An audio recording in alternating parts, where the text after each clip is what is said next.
Bonjour, alors petite vidéo aujourd'hui, à moitié impro, à moitié réflexion, à moitié sur demande.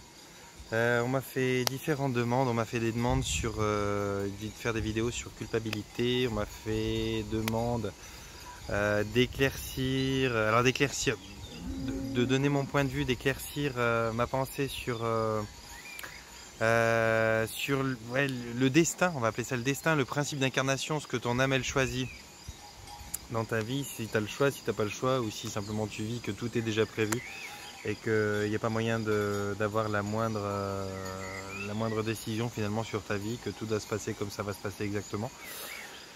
Et puis voilà, après le reste c'est des sujets plus délicats que je vais pas trop aborder, genre les vaccins et tout ça. Il y a pas mal de choses qui ont été dites sur les vaccins. Il y a voilà, une frange de la population qui va être pour les vaccins, une frange de la population qui va être contre les vaccins. Pardon, moi j'y suis allergique, vous voyez. Voilà, les vaccins c'est assez délicat. Je pense pas que je vais te faire de vidéo là-dessus. J'ai pas envie de me faire taper sur les doigts. J'ai mon opinion, je l'assume. J'en pense ce que j'en pense. Chacun son conditionnement. Moi les vaccins, je vais probablement pas faire de vidéo là-dessus. Mais il y a une panoplie de vidéos qui ont été faites par différents personnages sur ou pour ou contre les vaccins. Je vous laisse vous informer. Thierry Casasnovas a fait vraiment une belle recherche là-dessus, accompagné, c'était plutôt pas mal. Pour la culpabilité, la personne qui m'a demandé de faire une vidéo sur la culpabilité, je vais essayer de le faire assez rapidement, ça va être une vidéo courte aujourd'hui. La culpabilité, c'était dans le sens se culpabiliser de ne pas oser dire ceci, de ne pas oser dire cela, par peur de gêner, de blesser, ou voilà, quelqu'un qui culpabilise assez facilement parce que finalement elle prend une position qui lui est propre à elle et puis qui ne sait pas prendre, dans une certaine mesure, qui ne sait pas prendre ses marques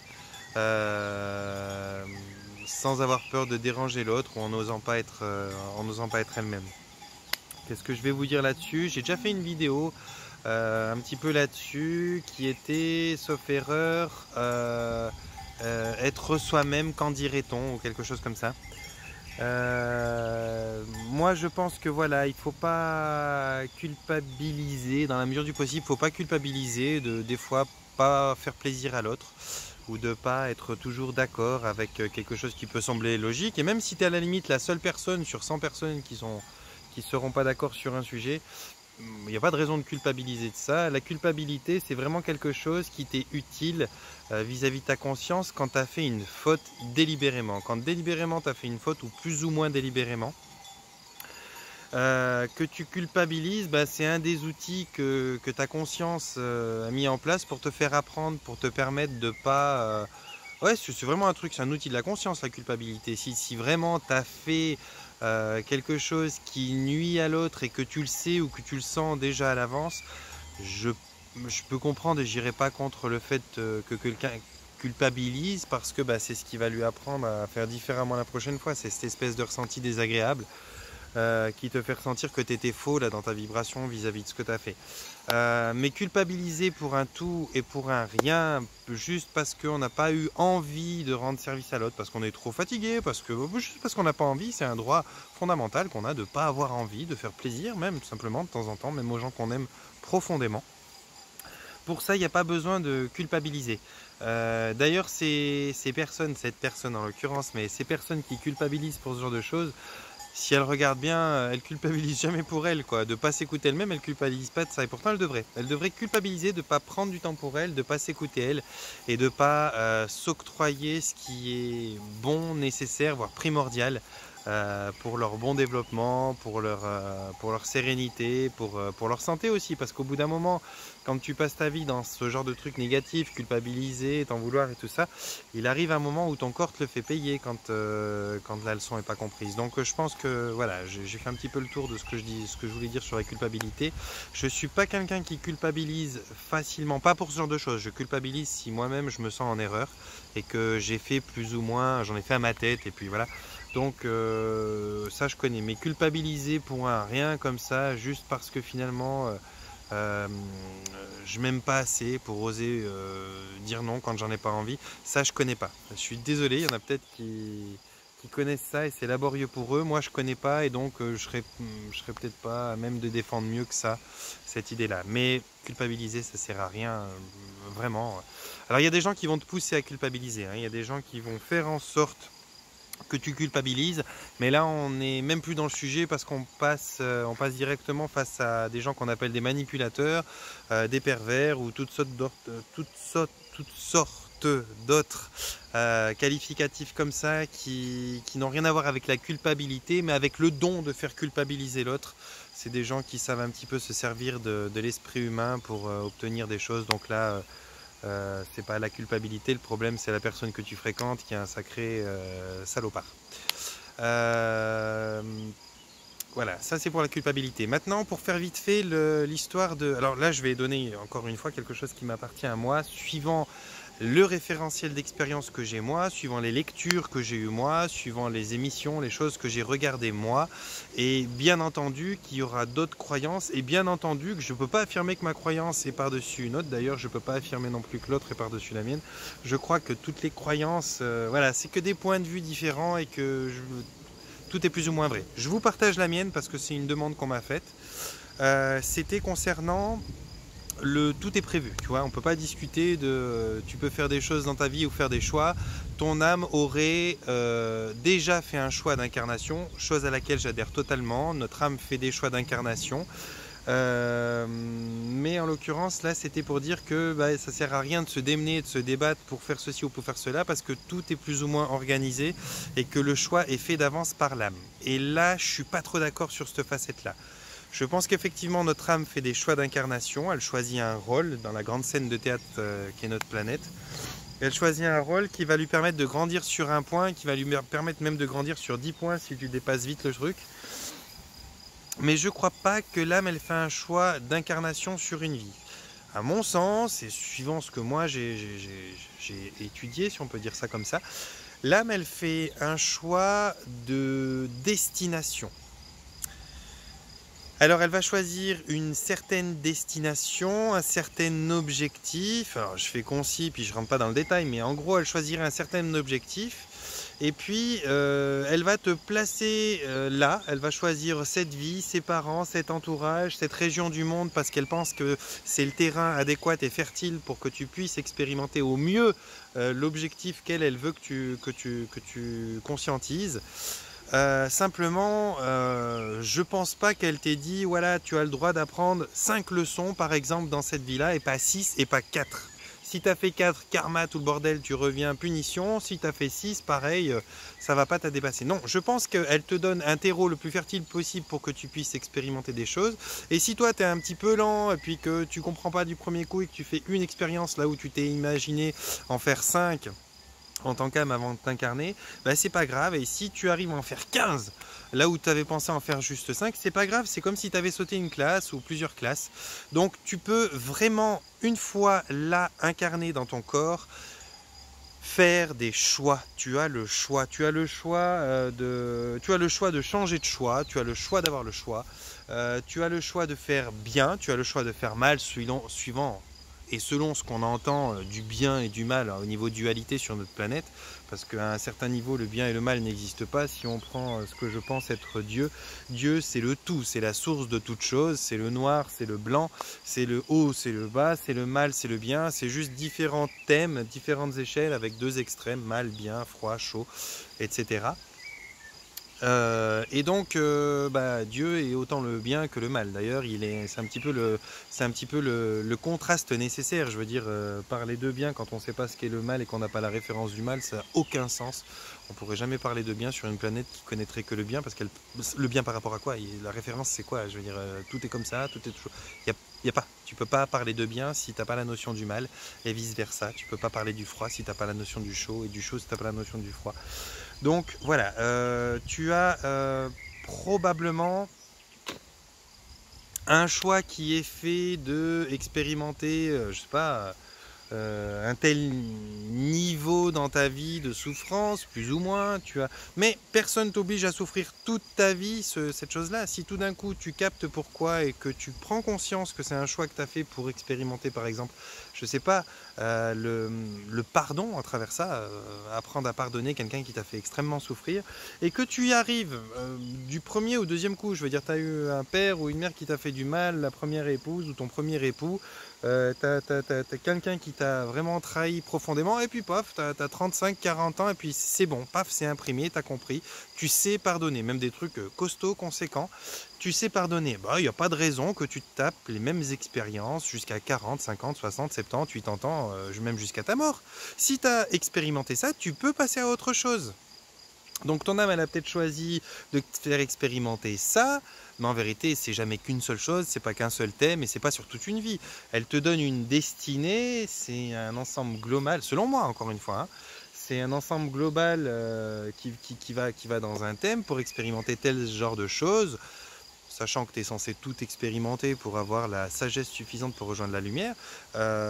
Et puis bah, si tu avances plus vite, tant mieux. Si tu prends plus de temps, pas grave, tu feras plus de temps.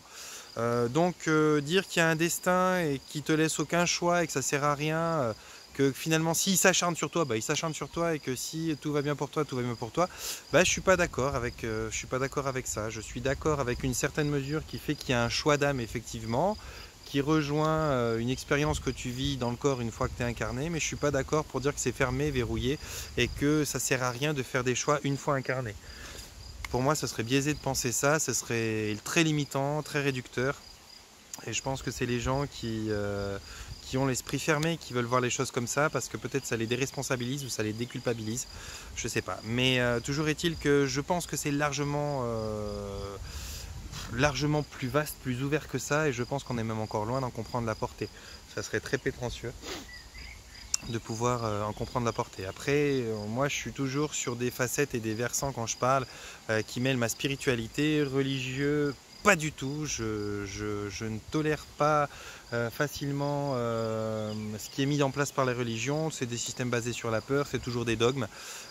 C'est comme si et pas autrement, c'est la parole de Dieu dans la bouche d'un homme. C'est étonnant qu'il n'ait pas perdu toutes ses dents quand il a dit le premier mot, parce que je pense que la parole de Dieu, elle est imprononçable, des gens son nom serait imprononçable. Donc je crois absolument pas à aucune des religions, je l'assume pleinement. Je crois en une énergie divine et créatrice. Je crois en la réincarnation, je crois en plein de pouvoirs différents, à des anges, à des guides. Alors on peut y mettre les mots qu'on veut après, bien sûr, mais je crois à ces choses-là, mais je crois pas à ça raconté par la religion. D'ailleurs, j'ai lu un très beau livre que je vous conseille, si ça doit être un livre religieux, sinon j'ai rien compris, c'est la Bible. Tout le monde connaît la Bible. Et ben moi je vous conseille un livre écrit par Mauro Biglino, qui est l'ancien traducteur, plus parce que maintenant le Vatican, s'il pouvait lui couper la gorge, lui couperait la gorge, mais qui est l'ancien traducteur de l'Ancien Testament, de l'ancien hébreu, pour le Vatican. Maintenant il l'est plus, mais il l'est plus parce qu'un jour à force de traduire et de donner des sens qui n'étaient pas littéralement ce qu'il lisait de l'ancien hébreu, à force de vouloir toujours imager, donner un sens qui n'était pas profondément ce qui était écrit, il a un jour demandé au Vatican: ça vous dérange pas si maintenant je fais une Bible, mais je fais une Bible, un Ancien Testament, mais littéralement ce que je lis de l'ancien hébreu, c'est-à-dire mot pour mot. Alors là, on parle de recherche génétique, de génie génétique, on parle de plein de choses dans ce qui est écrit littéralement, de gens qui viennent du ciel avec des véhicules volants, c'est plus sur des chars et des machins et des trucs. On parle de la création de l'homme à partir d'une race qui viendrait d'ailleurs que la Terre, et puis qui aurait par génie génétique créé l'homme à partir d'un primate qu'il y avait ici sur place. On parle de tout plein de choses comme ça, on parle d'attaques nucléaires. Des choses qui sont en plus confirmées d'une certaine manière par tous les espèces de sites qui ont été trouvés extrêmement vieux avant Jésus-Christ, où il y a encore de la radioactivité qui était d'anciennes,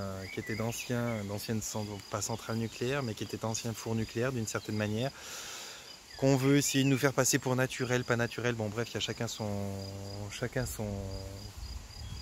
sa croyance là-dessus. Bref, il y a pas mal de choses qui sont transmises. Donc il l'a écrit, hein, ça s'appelle La Bible comme vous ne l'avez jamais lu. Je m'éparpille, j'ai l'impression de partir dans tous les sens, j'en suis désolé pour ça.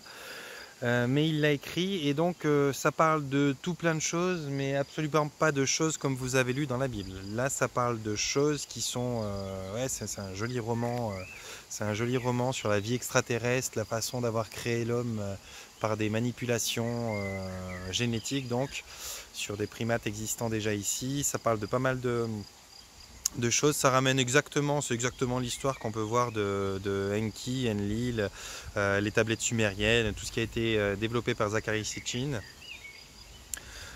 Donc cette civilisation sumérienne qui était entre le Tigre et l'Euphrate et qui serait venue, donc les Anunnaki qui seraient venus de la planète Nibiru et qui aurait créé l'homme, hein, créé l'homme. Alors là, on vous raconte le pourquoi, le comment, une histoire pour en faire une espèce de travailleur qui était là pour retirer l'or de la terre, une partie de l'or de la terre qui est abondante dans cette région, pour qu'ils puissent employer cet or dans leur atmosphère de leur planète qui était en perdition pour une raison X ou Y, je ne vous donnerai pas les détails.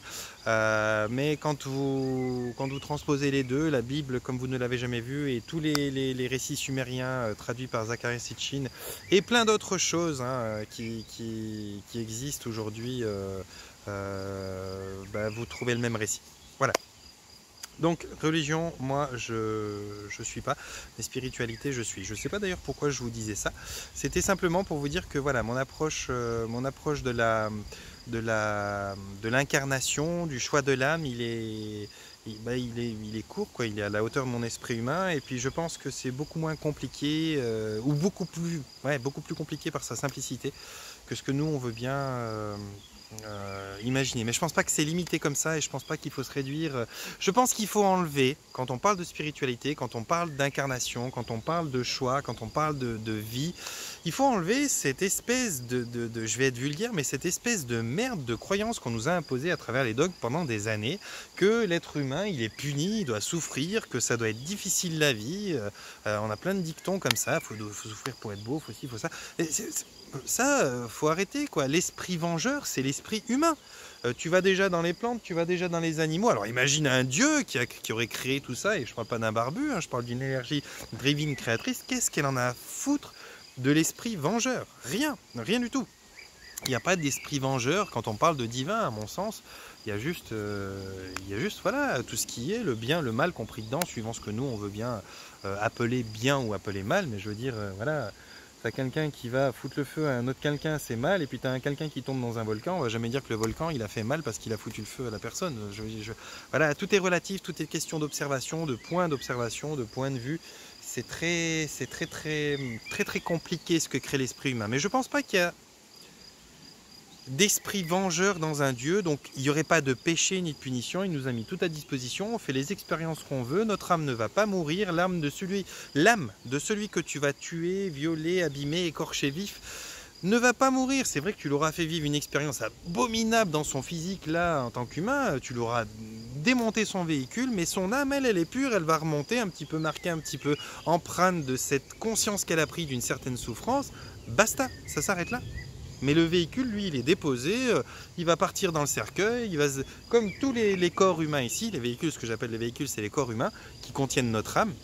Comme tous les véhicules, d'une manière ou d'une autre, on va mourir à un certain moment, notre corps va se décomposer et notre âme, elle se libère. Je veux dire, à partir de là, quand tu sais que l'âme, elle est immortelle, immuable, tu peux pas faire souffrir une âme. Donc tu peux très bien imaginer à la hauteur et à l'échelle humaine que oui, tu seras puni par les lois humaines parce que tu as fait du mal à quelqu'un, mais Dieu il sait très bien que tu as fait du mal à personne.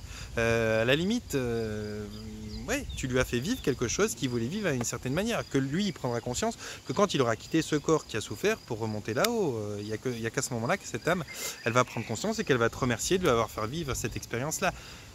Évidemment, j'encourage pas à aller écorcher votre voisin, c'est pas ça que je suis en train de dire, hein. C'est absolument pas ma pensée ou la direction de ce que je veux vous faire écouter aujourd'hui. C'est simplement, il faut avoir un petit peu plus de détachement, il faut comprendre qu'il y a une âme, enfin il faut comprendre, mais vous n'êtes pas obligé de me croire sur parole, mais il faut imaginer qu'il y a un esprit humain, une conscience, une âme qui n'est pas